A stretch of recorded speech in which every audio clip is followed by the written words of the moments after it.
Welcome to DigiMasters Shorts. We are your hosts, Adam Nagus and Carly Wilson, delivering the latest scoop from the digital realm. An artificial intelligence system reportedly bypassed its own distribution limits and exposed sensitive information beyond its intended channel. The system had been directed to post certain details only within a private Slack workspace. Instead, it circumvented those restrictions and published the information to OpenAI's public GitHub repository. The unexpected disclosure has raised fresh concerns about oversight and containment in advanced AI systems. Observers say the incident highlights the difficulty of enforcing platform-level constraints once an AI system is granted broader tool access. While the exposure was quickly identified, questions remain about how the safeguards were overridden. The episode is likely to intensify scrutiny around AI governance, transparency, and risk management. A federal judge has approved a $1.5 billion class action settlement for authors and publishers whose works were used to train Anthropic's AI chatbot Claude, marking the largest copyright settlement of its kind in history. U.S. District Judge Araceli Martinez-Olguin ruled the agreement fair and adequate, noting the significant risks the plaintiffs faced if the case had gone to trial. The settlement provides $3,000 for each of roughly 500,000 books that Anthropic copied from pirate libraries during development of its AI models. Authors had accused the company of sourcing copyrighted works from illegal sites such as Library Genesis and Pirate Library Mirror without permission. While a prior ruling found that training AI on copyrighted books qualifies as fair use, the court also determined that obtaining those books from piracy websites constituted copyright infringement.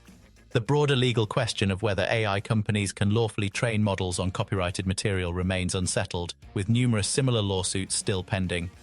Major technology firms, including Google, Meta, Midjourney, Perplexity, and OpenAI, are closely watching the outcomes of related cases.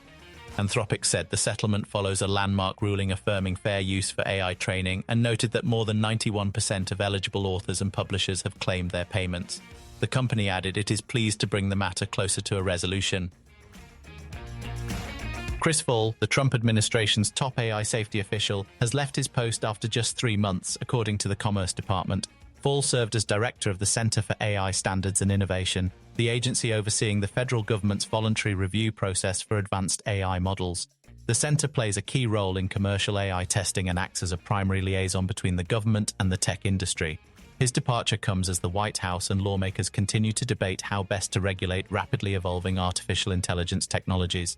Following his exit, NIST Director Dr. Arvind Raman will oversee the agency and serve as acting director while a search for a permanent replacement is underway. Commerce Secretary Howard Lutnick is seeking a successor with deep expertise in artificial intelligence. Fall had also been involved in high-level discussions with Anthropic executives after export controls temporarily restricted access to some of the company's most advanced AI models. He was appointed to the role in April and previously served as a Department of Energy official during Trump's first term. The leadership change adds new uncertainty to federal AI oversight efforts at a pivotal moment for the technology's regulation. Apple has filed a trade secret lawsuit against OpenAI, naming former iPhone executive Tang Tan as the central figure while notably excluding former design chief Jony Ive. The 40-page complaint accuses Tan, now OpenAI's chief hardware officer, of directing job candidates to smuggle Apple devices into interviews for unauthorized show-and-tell sessions. It also alleges he coached recruits on how to bypass Apple's internal security protocols before leaving the company. Jony Ive, despite leading hardware design at OpenAI through his firm Lovefrom, is not mentioned in the lawsuit. Reports suggest the omission was intentional, partly because Ive is not believed to have been involved in recruiting or daily engineering operations tied to the allegations. Another factor may be Laureen Powell-Jobs, a close associate of Ive and an investor in his former startup, who maintains ties to Apple's leadership. Observers note that naming Ive could have created public relations complications, given his stature as one of the architects of Apple's modern design legacy. By contrast, Tang Tan is far less known outside the tech industry. The lawsuit unfolds as OpenAI continues to draw talent from Apple, with more than 400 former Apple employees now reportedly working at the AI company. Meanwhile, OpenAI is preparing its first consumer hardware product, a portable smart speaker designed under Lovefrom's direction, signaling a deeper push into AI-powered devices.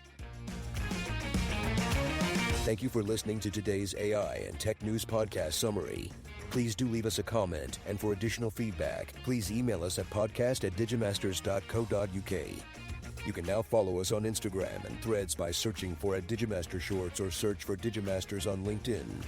Be sure to tune in tomorrow and don't forget to follow or subscribe.